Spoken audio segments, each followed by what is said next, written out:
দেশব্যাপী ভূমি সেবা মেলা 2026 উপলক্ষে আয়োজিত আজকের এই অনুষ্ঠানের প্রতি সকলকে আন্তরিক ধন্যবাদ জানাই।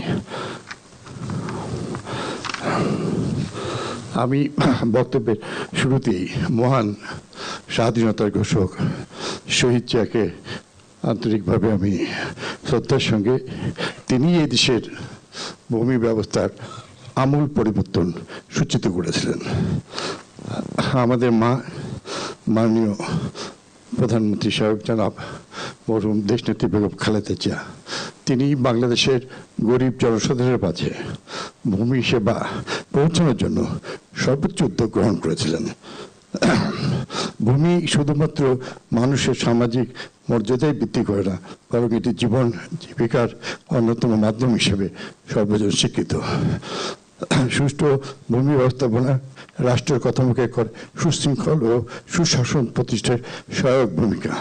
আধুনিক সভ্যতার যুগে ভূমির প্রতিটি একটি দেশের অর্থনৈতিক সমৃদ্ধি ও সুপরিকল্পিত ভূমি ব্যবস্থার উপর সিংহভাগ নির্ভরশীল। তাই আমরা আশা করছি যে মাননীয় প্রধানমন্ত্রী, আমরা জানি এই মন্ত্রণালয়কে মানুষের অনেক প্রত্যাশা, আমরা জানি এই পথ অনেক কঠিন।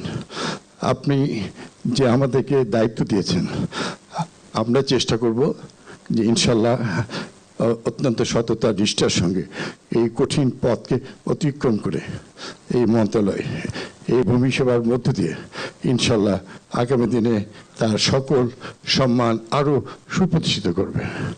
আজকে অনেক মাঝে আপনি আমাদের মাঝে উপস্থিত হয়েছেন, সেই জন্য আপনাকে আন্তরিক কৃতজ্ঞতা জানাই শেষ করছি। আল্লাহ আমাদের সহায় হন। বাংলাদেশ জিন্দাবাদ।